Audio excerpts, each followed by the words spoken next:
One of the CIA's greatest spies, Dmitry Polyakov, is caught by the KGB and strip-searched. His head is held in an arm lock to prevent him taking poison. The invisible front, that's what it was in the Cold War. And for us it was war. The soldiers may have been on alert, but for us and the others who went out into the cold, it was actual war.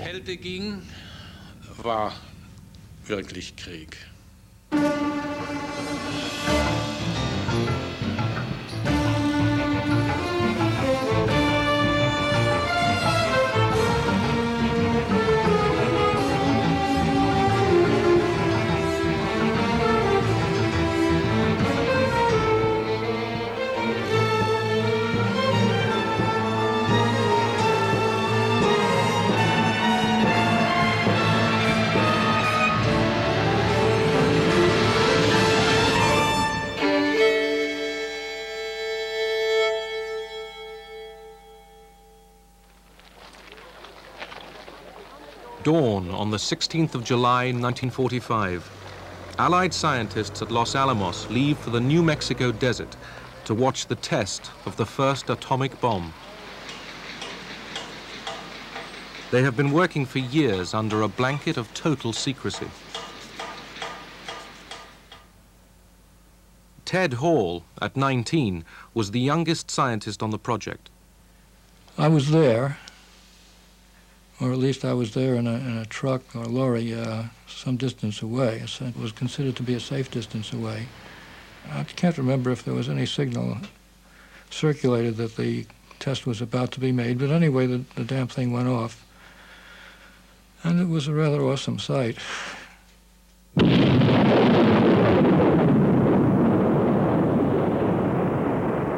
For Ted Hall, the Cold War had begun the year before. I decided to give atomic secrets to the Russians because it seemed to me that it was important that there should be no monopoly which could turn one nation into a menace and turn it loose on the world as Nazi Germany developed. There seemed to be only one answer to what one should do. The right thing to do was to act to break the American monopoly. Others thought the same way. The KGB had several sources inside Los Alamos, unknown to one another. The scientist Klaus Fuchs and Ted Hall both passed on details of how to detonate nuclear weapons by implosion, a principle so new to Soviet science that there was no equivalent word in Russian.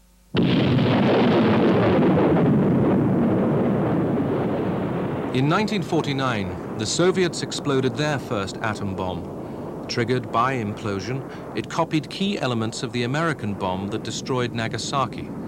The atom spies had saved the Soviet Union perhaps 2 years of research. Ted Hall was questioned by the FBI in March 1951, but not charged for lack of evidence. A month later, KGB agents Julius and Ethel Rosenberg were sentenced to death.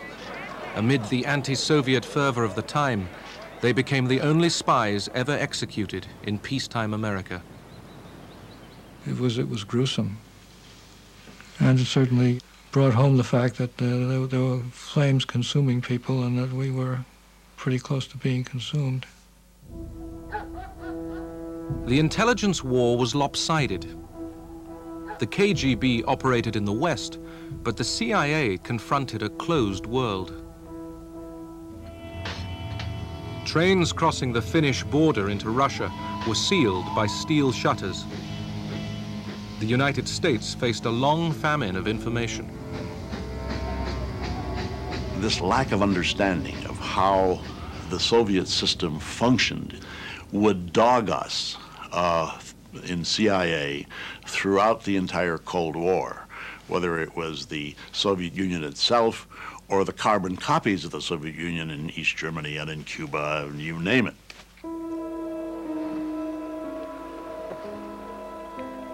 Most early infiltration operations into the Soviet Union were doomed from the start.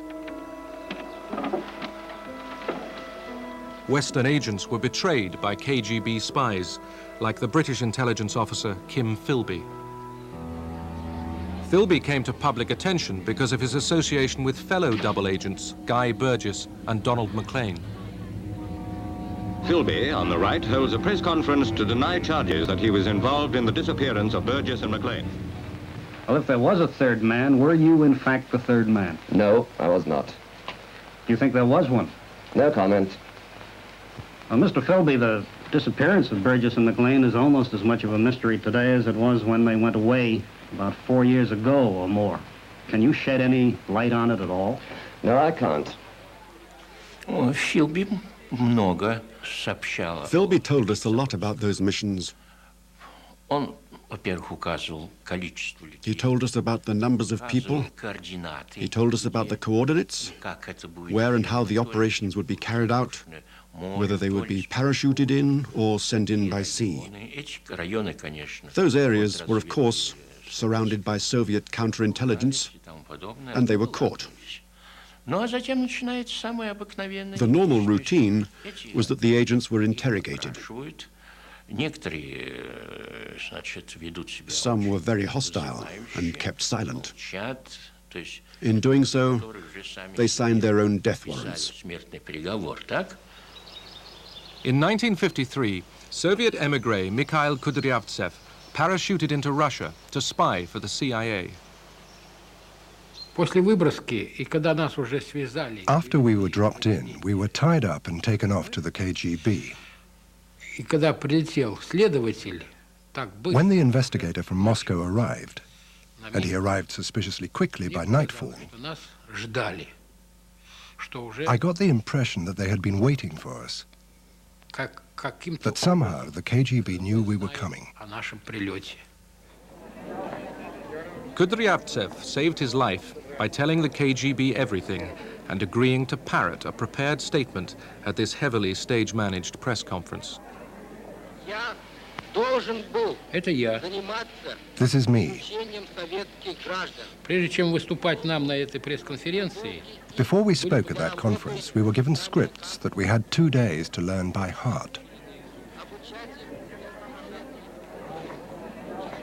Kudryavtsev told the world of his great error in ever thinking ill of the Soviet Union, let alone trying to topple it. мне было тяжело это говорить. It was hard for me to say those things. Было надо. Very hard. Чтобы But I had to do it, in order not to be taken back to the Lubyanka. еще куда-нибудь.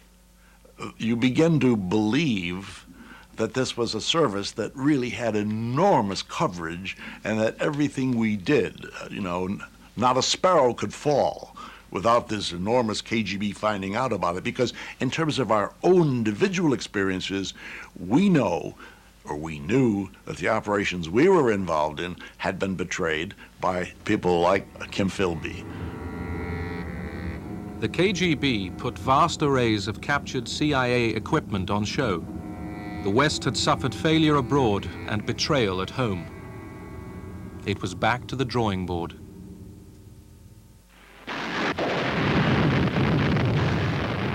The Korean War provided further blows to the CIA's self-confidence, highlighting gaps in forecasting and assessment.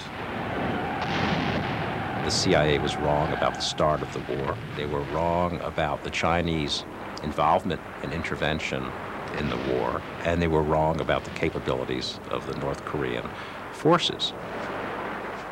I think the Korean War, in terms of its intelligence failures, left a lot of lessons for the policy community and the intelligence community. And one of those lessons was that, indeed, we would have to get better technical intelligence and make more of a commitment to signals intelligence and communications intelligence.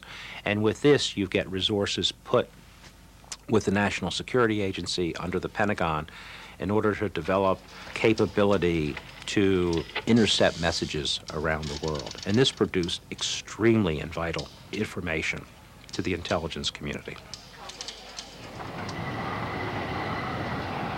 Berlin was a communications hub, where countless Soviet bloc phone and teleprinter lines crisscrossed beneath the city.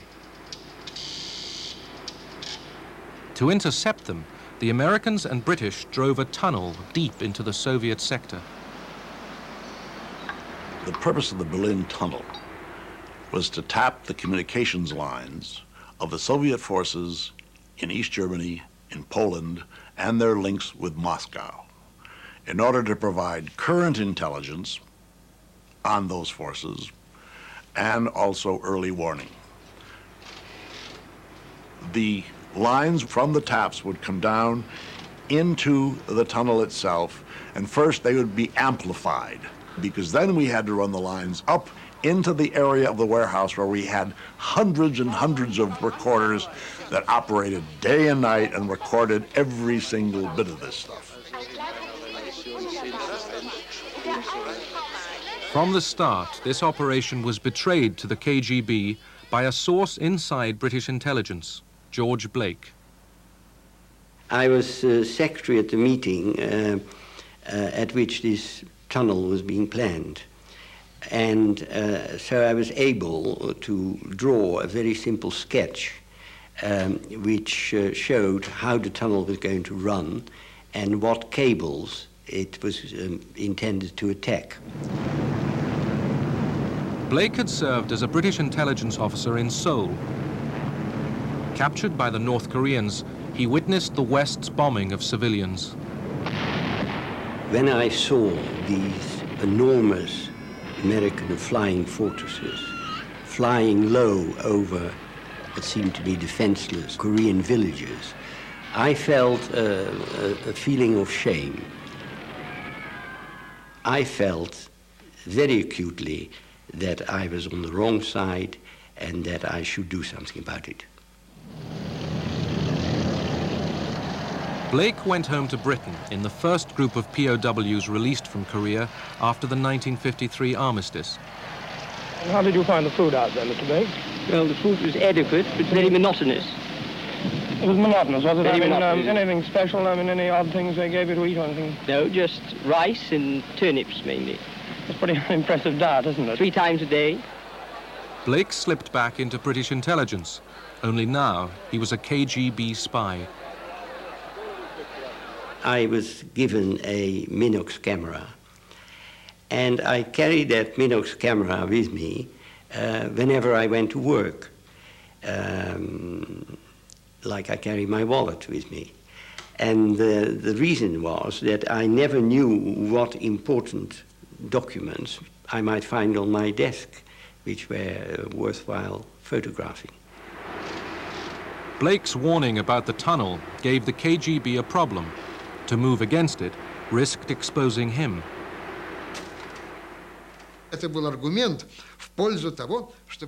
This was an argument not to take any measures against the tunnel, not to send any disinformation down the tunnel, not to show that we knew anything about the tunnel. This was a very important consideration, because as long as Blake remained inside British intelligence, we knew he'd be of great value to us. So the Berlin Tunnel operated courtesy of the KGB, and the CIA basked in a signals intelligence bonanza. We got military order of battle on Soviet forces in Germany and in Poland. We got information which came from Moscow, for example, on the whole reorganization of the Ministry of Defense. But the real kicker in all this was the fact that we got something we never expected to get.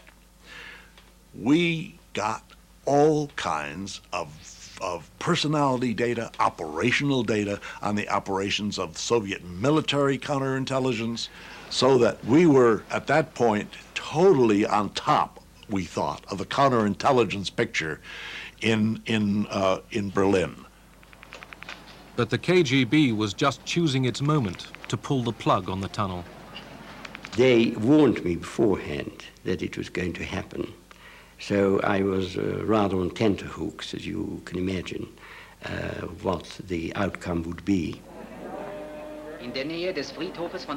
Heavy rain one April night in 1956 caused a cable failure, giving the KGB the excuse it needed, turning the West's intelligence feat into a Soviet propaganda victory. Obviously, there was a feeling of great unhappiness. On the other hand, you just sort of shrugged your shoulders and said, well, we were lucky it lasted that long. 5 years later, George Blake was himself betrayed and sentenced to 42 years in prison. He had given the KGB the names of nearly 400 agents working for the West, supposedly on condition that they wouldn't be harmed.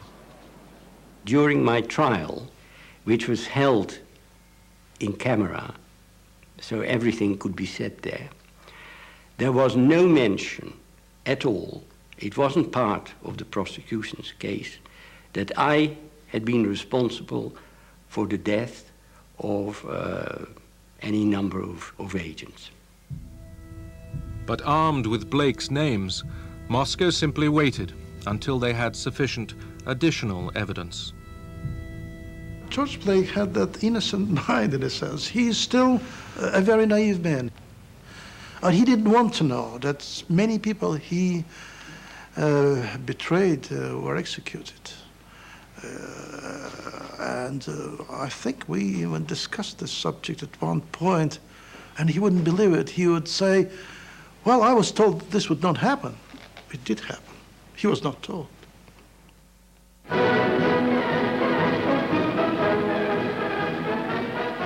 As the Cold War intensified through the 1950s, pressure on the CIA increased.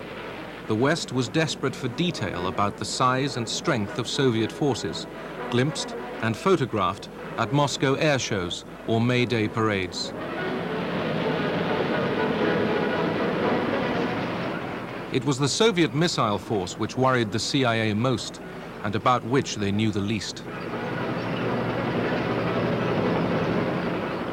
There was limited human intelligence about missile deployments in the Soviet Union.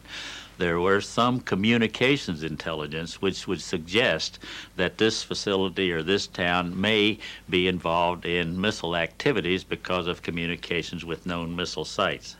But what we were missing was any firm, hard evidence of actual deployment of missiles. From 1956, American technical superiority started providing answers. The CIA's own reconnaissance plane, the U-2, flew high over Russia to photograph Soviet bases.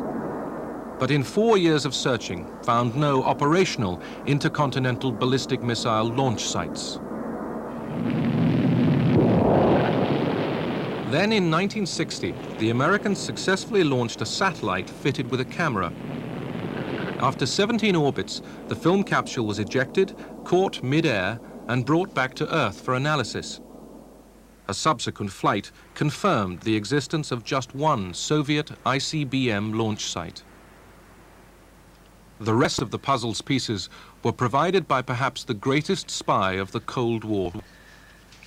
This is a photograph of Oleg Penkovsky, colonel in the Red Army, with all of his medals which he earned during World War II. A handsome soldier and a great American patriot. This photograph was taken in a hotel in London in April 1961 after one of our meetings, where Oleg Penkovsky on the left, me on the right, enjoying a small glass of wine. Penkovsky provided further reassurances about the limitations of Soviet power. While they were still a serious threat, no question about it, they were strong militarily, absolutely strong militarily, but they were not as strong as our estimators had felt. And he helped us bring it down to the level where they really were. They were not 10 feet tall, they were about my size, 6'2". Penkovsky revealed the Soviets' lack of atomic warheads and their problems with guidance systems. He acted out of resentment that his career in military intelligence had stalled, but also out of fear that Khrushchev's adventurism would bring disaster on the world. Khrushchev told Kennedy, "I want peace, but if you want war, that is your problem." But Penkovsky told the CIA that Khrushchev was bluffing. Kennedy should be firm, he said. Khrushchev is not going to fire any rockets. he is not ready for any war. If you can get into the mind of the Khrushchevs of the world, then you've got a weapon that no technical amount of information can give you. And this is what Penkovsky was able to give us. Penkovsky's information was critical to the United States during the 1962 Cuban Missile Crisis. U-2 photographs revealed the presence on Cuba of Soviet missiles, for which Penkovsky had already handed over the operating manuals. With the world closer to nuclear conflict than at any time in the Cold War, intelligence experts were summoned to the White House to brief President Kennedy. First question the president asked was, how long before they can fire those missiles? And Art Landau said, well, Mr. Graybeal is the missile expert, so it turned to me. I stood up behind the president, McNamara and Rusk, and for the next probably 5 to 10 minutes, they fired one question after the other. In answer to the president's question, how long can they fire these missiles, I relied primarily on the combination of intelligence sources, but mainly Penkovsky's information, which told us how these missiles operated in the field. The CIA assessment is said to have bought the president 3 precious days' breathing space.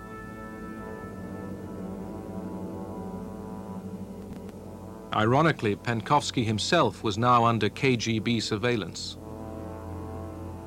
The last time Joe Bulick had seen him was in Paris. I never had the feeling that he was in danger. Otherwise, I would have insisted that he stay. In fact, forced him if I had to kidnap him. But I never really had the feeling that he was, at that time, at our last meeting in Paris, I never felt that he was in danger. Back in Moscow, Penkovsky sent what seemed like a routine message. We'd gotten a signal from Penkovsky that a dead drop was loaded. And when we sent Dick Jacobs to service that dead drop, he was arrested. And as soon as that happened, we knew the case was over. He was dead. And then Penkovsky was in the hands of the KGB. Boom. Расскажите о начале вашей преступной деятельности. В ноябре 1960 года я решил войти в контакт с американской разведкой, для чего я подготовил письмо, в котором высказал эту свою просьбу и желание начать со мной работу. The chief KGB interrogator was Alexander Zagvozdin. We questioned him not once, not 10 or 20 times, but perhaps 100 times. He realized that his actions were punishable by death. And he used to ask me, will I be executed? I never said he wouldn't. I never said he wouldn't be executed. I used to say one thing. Only if you confess everything and repent fully can you hope for mercy. That's probably why Penkovsky's life was not spared. He didn't confess everything. I know for sure that Penkovsky was shot.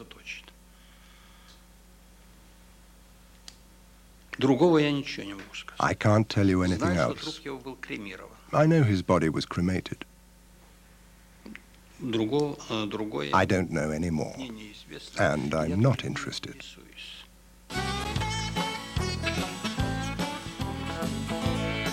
Not all spies wound up famous. These are the home movies of Galina and Mikhail Fyodorov, KGB officers who operated under deep cover for 20 years.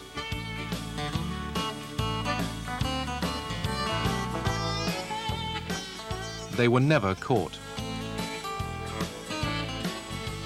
In the event of war, they would be in place to spy behind enemy lines. The KGB never lacked recruits.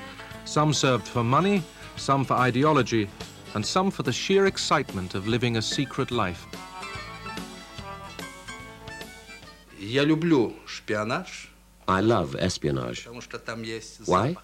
Because there is the smell of adventure, the smell of risk, the smell of uncertainty. Because when you go off to meet an agent, you never know whether you're going to be arrested. It adds color to life. I need 007. No, Mr. Bond, I expect you to die.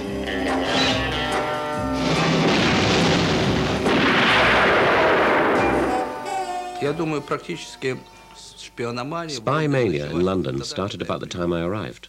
In 1961, we used to be asked everywhere. We were very popular. We would be invited to private parties, and the attitude towards us was good. But as the 60s went on, there were those big disasters with Blake and the other KGB spies. And you had the Profumo scandal with the prostitute, Christine Keeler. That shook Britain up a bit. After that, when I turned up somewhere, people would ask, "Are you a spy?" So I'd say, "Of course I'm a spy." Western governments grew weary of the huge KGB presence in their midst. In 1971, the British expelled 105 Soviet intelligence officers, identified by a defector. Technology increasingly assumed the burden of spying.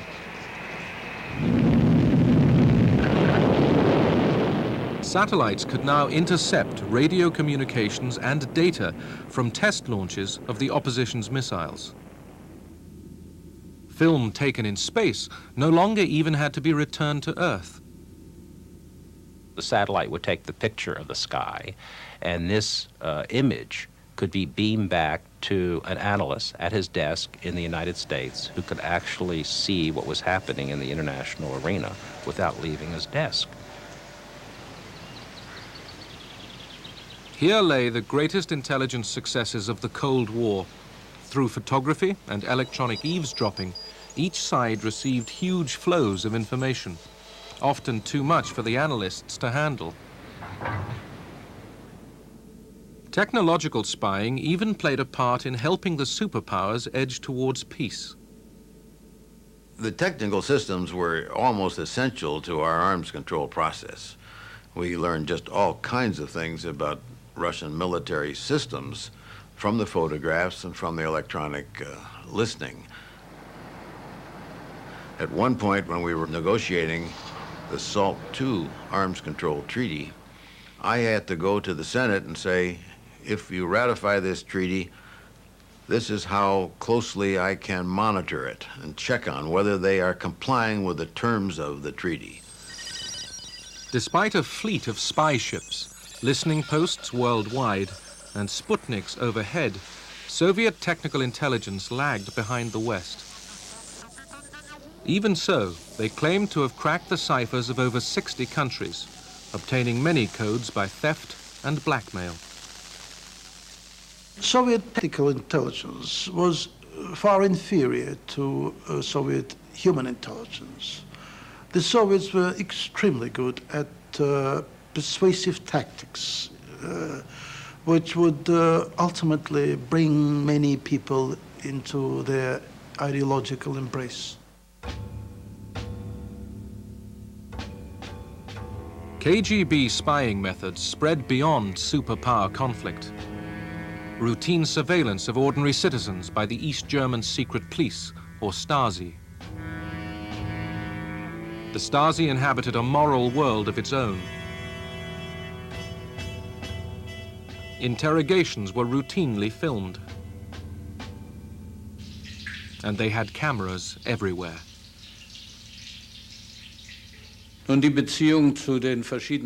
Relations between the various areas of counterintelligence and with the department which handled interrogations were very amicable. There were all sorts of people there, and it was a friendly atmosphere. They weren't the kind of devious types who'd use atrocious methods to force confessions out of people. zu Berlin bzw. in die BRD zu kommen. Nichts? Was habe ich denn bewerkstelligt? Ich habe nichts unternommen. Das ist doch gar nicht wahr. Was habe ich denn unternommen? Fragen Sie mich doch nicht, erzählen Sie Ich doch. habe nichts unternommen. Natürlich. Ich habe nichts. Gar nichts. Also es gab schon sehr Schlimmes. Es gab Well, viele Fälle terrible things did happen. Unrecht. There were many cases of injustice, particularly in the later years, which really bothered me. Reprisals were taken against people solely on the grounds that they had different political opinions, Politische Meinung hatten.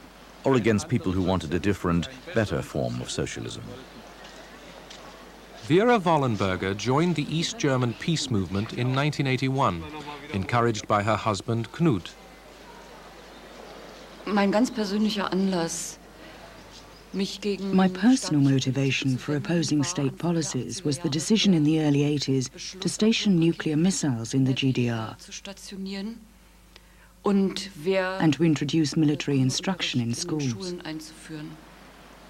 Vera and her family were constantly harassed by the Stasi, who burgled her house and made sure she lost her teaching job. Her husband stood by her throughout. In 1988, Vera was arrested on her way to this demonstration. Her crime? Carrying a banner which bore Rosa Luxemburg's words, "Freedom is how free your opponent is." She was interrogated and imprisoned. In 1991, after the collapse of the GDR, Vera got access to her Stasi file, in which she learned that the main informer against her had been her own husband. I can't really say how I felt.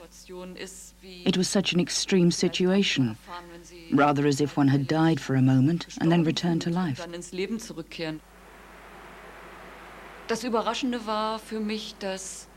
The surprising thing was, the reports were written as if about a stranger, not about a wife. To him, I was an enemy of the state, and he had done everything to fight me, the enemy. Some enemies of the state received more drastic treatment. In 1978, Bulgarian intelligence asked the KGB to help them kill the émigré writer and broadcaster Georgy Markov. Markov was murdered at a London bus stop by a stranger who accidentally prodded him with the tip of an umbrella. The Bulgarians were given a choice of weapons, and finally they picked up this umbrella as a cover to shoot the man with a poisoned pellet. It was not supposed to be uncovered because the pellet would dissolve in his body within 24 hours, if I recall correctly. I did not conceive, I did not plan, I was not involved in any execution, but I was aware. And I always say that knowledge does not imply misdeed, does it? Do you suppose I would go to the United States or UK and announce publicly?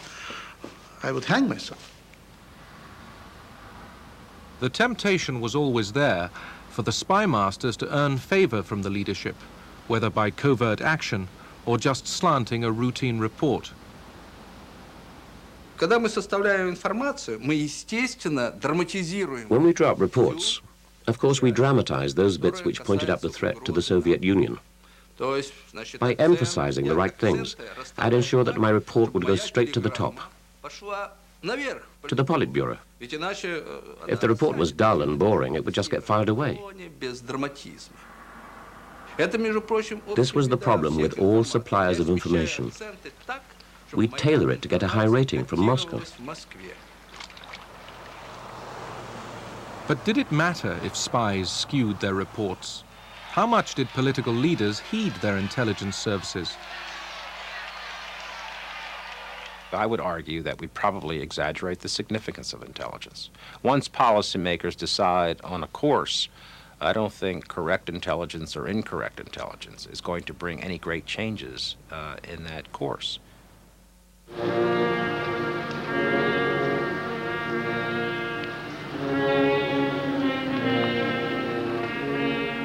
November 1988. Kim Philby is buried with full honors in a Moscow cemetery. He first betrayed Britain half a century before, passing a wealth of secrets to the KGB. And yet converts were never wholly trusted. To the end, the KGB opened his mail and bugged his phone. It seemed as if the age of the spy was over.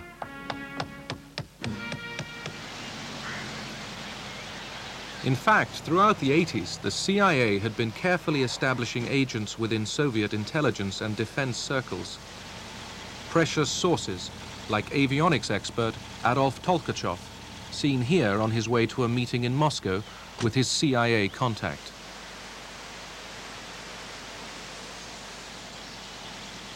The KGB suddenly started to arrest the CIA's most important Soviet spies.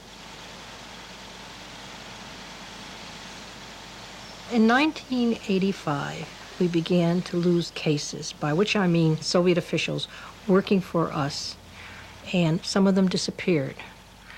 This led us to believe that something was wrong. It did not lead us to believe, aha, there must be a mole. Then the West lost General Dmitry Polyakov of Soviet military intelligence. Polyakov had retired after 18 years of spying when the KGB pounced. He had been recruited while at the United Nations in New York.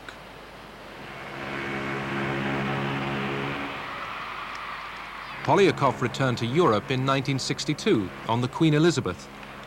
His picture was taken by the ship's photographer at the captain's dinner. Seated just a few tables away, the FBI man who recruited him, John Mabie. He said, I'm dissatisfied with the way things are in the Soviet Union.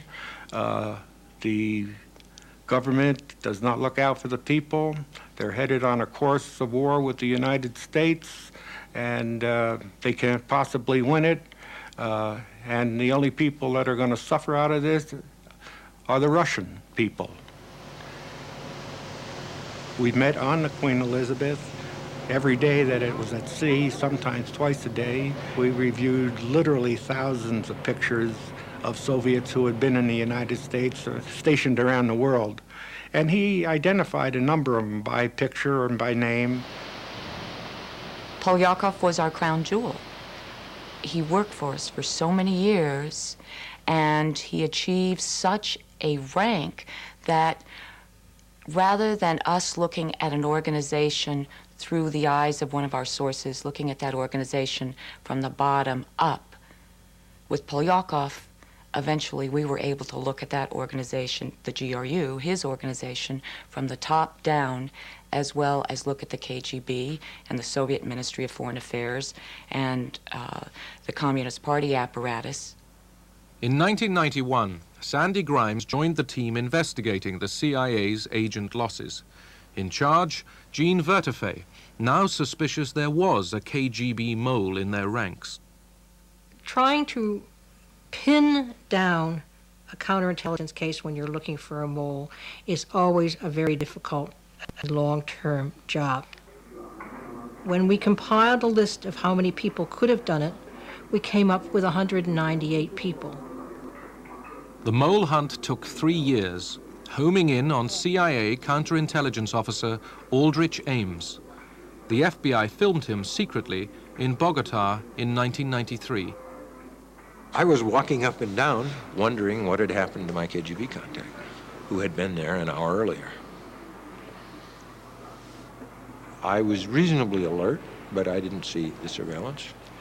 And I suppose it was frustrating for the FBI because they were scared to death of me seeing surveillance. So they had to stay way back. As a result, they never saw me doing anything. They had no evidence of any operational activity on my part. The FBI staked out Ames's house and tapped his phones. The breakthrough had come from CIA analysis of his bank statements. We had just received records from one of the banks Rick had. And Dan is reading these things off, and I'm entering them in the computer. And my God, it was unbelievable. On 17 May, Rick had reported having had a lunch with his Soviet contact, Chuvakin.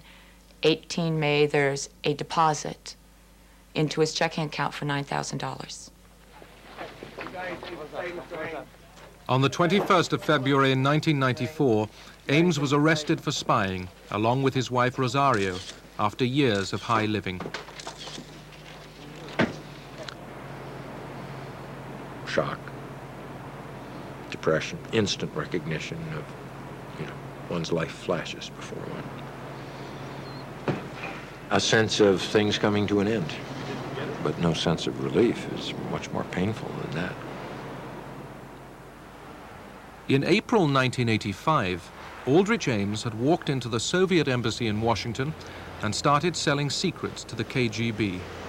They paid him a total of $2.7 million. Well, the reasons that I did what I did in April of 1985 were personal, banal, and amounted really to kind of greed and folly. Simple as that. I attribute it heavily to Rosario. She was the one who was interested in spending money and who liked to live high on the hog. And I think he wanted sort of to buy her love, and the way to buy her love was to get her expensive things. Ames had no illusions about the real price of his treachery.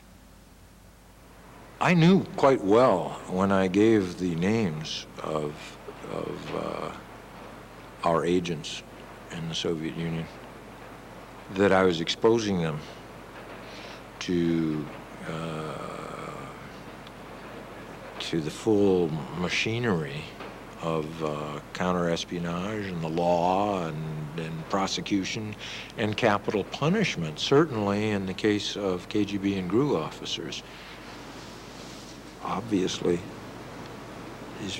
these folks I knew would have to answer for what they'd done. And certainly I felt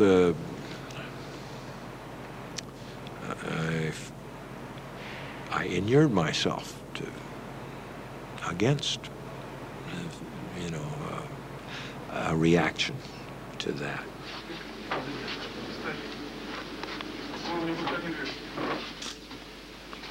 Dmitry Polyakov was one of the 25 agents betrayed by Ames.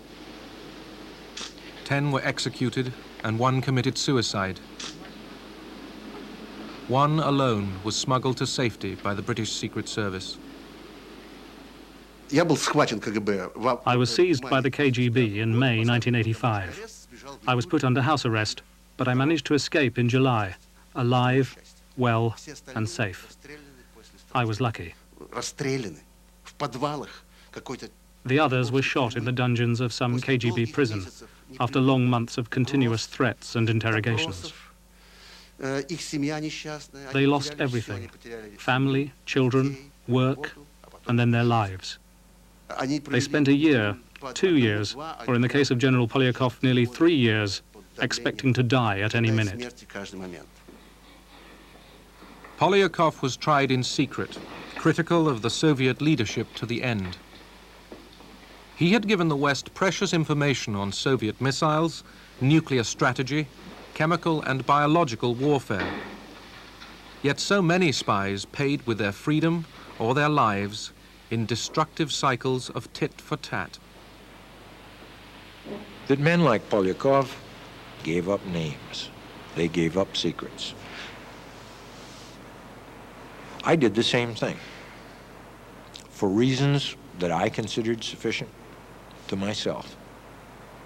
I gave up the names of some of the same people who had earlier given up others. It's a nasty kind of circle with terrible human costs. Aldrich Ames is serving a life sentence with no remission. Dmitry Polyakov was sentenced to death. He was executed in 1988 with a bullet in the back of the head, then buried in an unmarked grave. For half a century, the spies had peered intently at each other through a fog of ignorance and deceit. They produced ever more realistic appraisals of their opponent's strengths, but very few were able to answer the toughest question: does our enemy intend to fight us? Despite the CIA and KGB's vast resources, the answer lay hidden, not in a satellite photo or an agent report, but in the minds of their opponents.